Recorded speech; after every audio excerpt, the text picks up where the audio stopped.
1885 میں Indian national Congress کی بنا پڑی.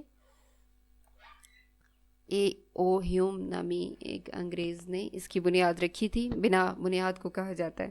1885 کا یہ واقعہ ہے. اس جماعت کا یہ دعویٰ تھا کہ یہ تمام ہندوستان کی نمائندہ جماعت ہے. سر سید نے مسلمانوں کو اس میں شرکت کرنے سے روکا کیونکہ ان کی دور اندیشی نے دیکھ لیا کہ اس سے مسلمانوں کو بحیثیت قوم نقصان پہنچے گا. اپنے ایک اہم بیان میں انہوں نے کہا کہ جمہوری طریقہ ہندوستان کے لیے موزوں نہیں. اب یہ بات کہ جمہوری طریقہ ہندوستان کے لیے موزوں نہیں، یہ بات کیسے درست ہے؟ آپ سے پہلے بھی ذکر ہو چکا ہے کہ جمہوریت جو ہوتی ہے وہ ایک ایسا نظام حکومت ہوتا ہے جس میں اکثریت کی حکومت ہوتی ہے، عوام کی حکومت ہوتی ہے، ان کی منتخب کردہ حکومت ہوتی ہے، لیکن یہ اکثریت کی حکومت ہوتی ہے. اکثریت کی حکومت کا مطلب یہ تھا، ہندوستان میں اکثریت کی حکومت کا یہ مطلب تھا کہ ہندو چونکہ وہاں پر اکثریت میں تھے، مسلمان اقلیت تھے وہاں پر، اگرچہ بڑی تعداد میں تھے، نمایاں اقلیت تھے، لیکن اکثریت ہندوؤں کی تھی. اس لیے ہندوؤں کی اکثریت اور جمہوریت کا مطلب یہ تھا کہ تمام اہم عہدے ہندوؤں کے ہاتھ میں چلے جائیں گے اور مسلمانوں کے ہاتھ میں کچھ بھی نہیں آئے گا. اور پھر عین ممکن ہے کہ انتقامی کارروائیاں شروع ہو جائیں. وہ جو 800 سال کی مسلمانوں کی حکومت ہے ہندوستان پر، اس کا انتقام اب ہندو لینا شروع کر دیں، ان سے سیاسی انتقام کا آغاز ہو جائے. اس لیے سر سید کو اس بات کا احساس تھا کہ جمہوری نظام حکومت کسی طرح بھی ہندوستان کے لیے درست نہیں، مناسب نہیں ہے. یہ امر قابل غور ہے کہ سر سید کے پیش نظر انگریزوں کی خوشنودی نہ تھی بلکہ اپنی قوم کی ترقی تھی. حقیقت یہ ہے کہ وہ پہلے ہندوستانی تھے جنہوں نے اپنی مشہور تصنیف اسباب بغاوت ہند لکھ کر حکومت کو توجہ دلائی کہ غدر کا سب سے بڑا سبب یہ تھا کہ ہندوستانیوں کو ملک کی سیاسی کونسلوں میں شامل نہ کیا گیا. اسباب بغاوت ہند کتاب لکھی تھی سر سید احمد خان نے. عنوان سے ظاہر ہے کہ اس میں ہندوستان میں ہونے والی بغاوت کے اسباب پر روشنی ڈالی گئی تھی. بغاوت سے یہاں پر مراد ہمارے مطابق 1857 کی جنگ آزادی ہے. وہ جو ہندوستانیوں کے لیے جنگ آزادی تھی وہ انگریزوں کے لیے بغاوت تھی، جس کو انہوں نے غدر کا نام دیا تھا. سر سید نے اس کتاب کے ذریعے مسلمانوں کا نقطہ نظر پیش کرنے کی کوشش کی اور مسلمانوں کا یوں سمجھے کہ ایک تاثر مثبت صورت میں انگریزوں کے سامنے پیش کرنے کی یہ ایک کوشش تھی.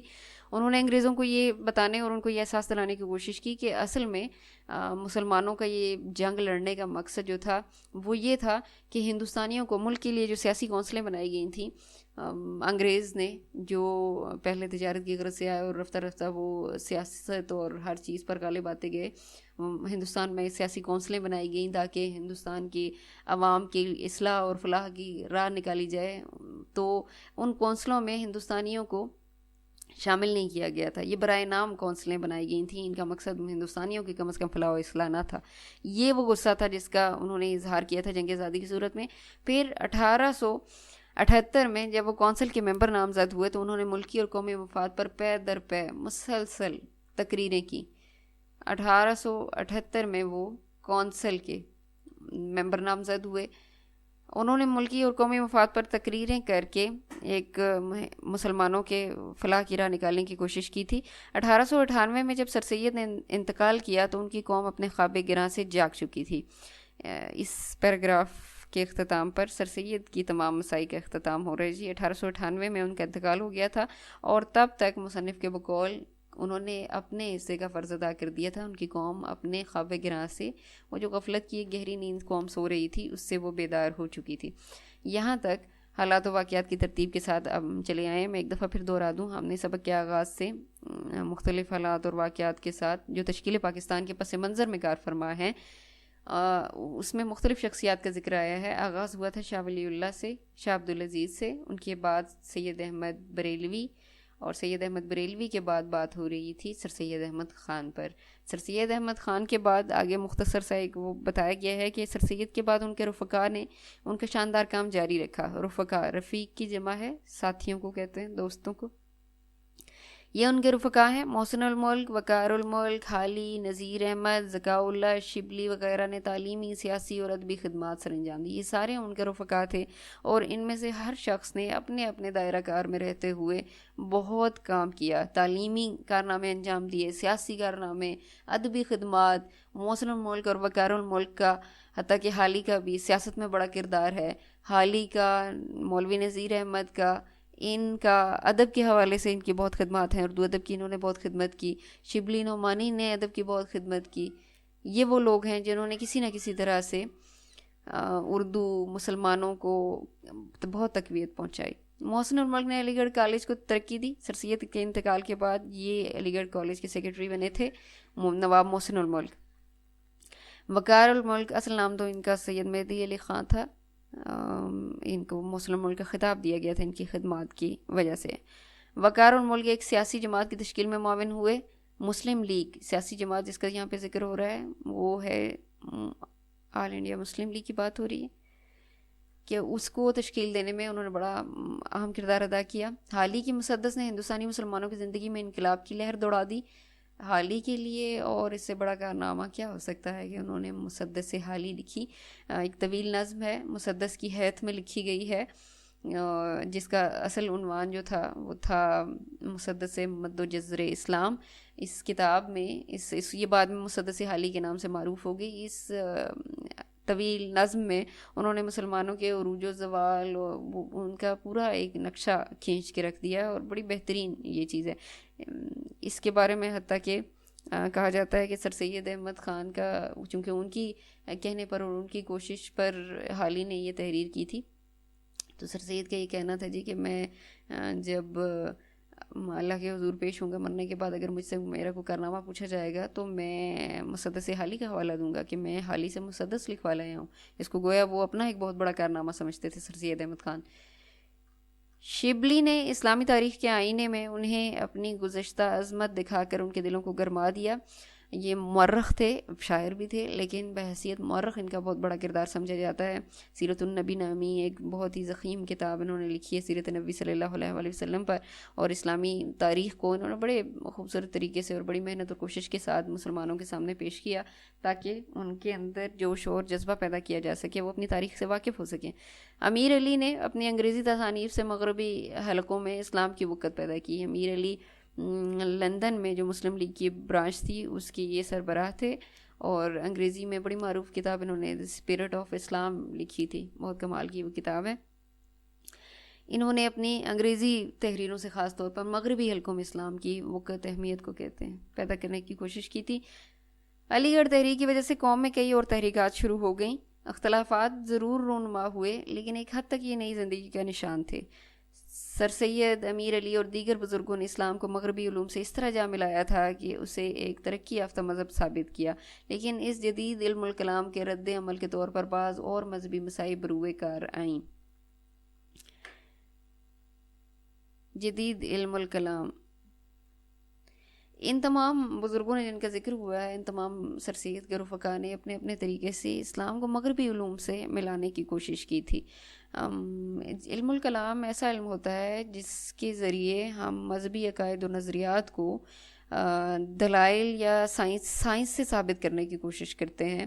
اس کو علم الکلام کہا جاتا ہے. تو مصنف کے بقول ان لوگوں نے مغربی علوم سے اس کو ہم آہنگ کر دیا تھا اسلامی تعلیمات کو اور اسلام کو ایک ترقی یافتہ مذہب ثابت کرنے کی کوشش کی تھی جس کے رد عمل کے طور پر اور بہت ساری مذہبی کوششیں مسائی دوبارہ یہ لفظ آ رہا ہے کوششیں سامنے آئیں. شبلی نے لکھنؤ میں ندوۃ العلماء قائم کیا. یہ بہت اہم ادارہ تھا جو اس اہم دینی اسلامی مسلمانوں کے جو ادارے تھے ان میں دارالعلوم دیوبند اور اس کے بعد علی گڑھ کالج اور پھر ندوۃ العلماء جو تھے اس کی بنیاد شبلی نے رکھی تھی. لکھنؤ میں یہ ادارہ قائم تھا. اس کا مقصد بھی بنیادی طور پر جدید علوم اور دینی علوم کو ملا کر پڑھانا تھا تاکہ مسلمان جو ہیں وہ اپنی دینی علوم کو اور دینی عقائد کو ساتھ رکھتے ہوئے جدید علوم سے روشناس ہو سکیں. دیوبند میں علماء نے قدیم طرز کی درسگاہ بنا کر ملک میں قدیم اسلامی علوم کے چراغ روشن کیے. دیوبند ادارے کی یہ بھی ایک بہت بڑا دینی ادارہ سمجھا جاتا ہے. اس کی بنیاد مولانا محمد قاسم نانوتوی نے رکھی تھی اور اس میں خالص مذہبی علوم پڑھائے جاتے تھے. اس ادارے کا جدید علوم کے ساتھ کوئی تعلق نہیں تھا لیکن یہ رد عمل کے طور پر سامنے آیا تھا جب یہ باتیں چل رہی تھیں اور یہ تحریکیں چل رہی تھیں کہ اسلامی علوم کے ساتھ ساتھ جدید تعلیم بھی دی جائے. اسی زمانے میں انہی دنوں میں بہت سے بزرگوں نے خالص اسلامی اداروں کی بنیادیں رکھی تھیں. ان کو لگتا تھا کہ جدید علوم مسلمانوں کو ان کی اصل راستے سے اصل مقصد سے ہٹا دیں گے دین سے دور کر دیں گے. لیکن جو بھی تھا نقطہ نظر یا جو بھی ان کا نظریہ تھا اس سے ہٹ کر انہوں نے قدیم اسلامی علوم کے حوالے سے بہت بڑے بڑے کارنامے انجام دیے ہیں ان دینی مدارس نے۔ ان مسائل کا نتیجہ یہ ہوا کہ مذہب سے بیگانگی بہت حد تک کم ہو گئی، لوگوں کے اندر مذہبی شعور واقعی پیدا ہونا شروع ہو گیا تھا اور مغرب کی ذہنی غلامی سے نجات ملی، لیکن ساتھ ہی ایک ایسی فضا بھی پیدا ہو گئی جس میں اپنی ہر چیز اچھی اور دوسروں کی ہر چیز بری نظر آنے لگی۔ اس کی اصلاح ضروری ہوگی۔ اب سلسلہ یوں چل نکلا تھا کہ ایک ادارہ قائم ہوا، اس کے رد عمل کے طور پر دوسرا ادارہ قائم ہوا، یعنی ایک جدید تعلیم کا ادارہ بنا مسلمانوں کا، تو اس کے رد عمل کے طور پر ہمارے دینی جو صاحب علم لوگ تھے ان کو لگا کہ یہ جدید تعلیم تو مسلمانوں کو دور کر دے گی مذہب سے، سو انہوں نے خالص اسلامی ادارے قائم کر دیے۔ پھر ایسے ادارے بھی آئے جن کو یہ محسوس ہوا کہ بھئی نہ تو سراسر جدید تعلیم کے ساتھ رہ کر ہم آگے بڑھ سکتے ہیں اور نہ سراسر مذہبی علوم پڑھ کر، دونوں کا امتزاج ہونا چاہیے، جیسے ندوۃ العلماء تھا اور اس کے علاوہ دارالمصنفین تھا اور ایسے بہت سارے ادارے تھے۔ یہ اسی مقصد کے لیے بنائے گئے کہ ایک امتزاج ہو، ایک ہم آہنگی ہو دونوں قسم کے علوم کی۔ تو فائدہ تو اس کا بہت ہوا کہ بہت سے ایسے ادارے قائم ہوئے جنہوں نے بڑے بڑے کارنامے انجام دیے، بڑی کوششیں کی، لیکن ایک نقصان بھی، اور نقصان یہ تھی کہ یہ ایک جو مسابقت اور مقابلہ شروع ہو گیا تھا، اس میں ہر ادارے کو، ہر اہل فکر کو، اہل نظریہ کو یہ لگتا تھا کہ ہم جو کہہ رہے ہیں، ہم جو نظریہ پیش کر رہے ہیں وہ درست ہے اور جو دوسرے نظریہ پیش کر رہے ہیں وہ غلط ہے، اپنی ہر چیز اچھی اور دوسروں کی ہر چیز بری نظر آنے لگی تھی۔ اب یہ وہ بات تھی جس کی اصلاح بڑی ضروری ہوگی تھی۔ یہ یہاں تک تو سر سید اور ان کے رفقا کی بات چلی۔ اب ہم تھوڑا سا آگے چلیں گے، اب شروع ہو رہا ہے ہمارا زمانہ اقبال کا، یہیں تک ہم اپنی اس لیکچر کا اختتام کریں گے، باقی اگلے لیکچر میں۔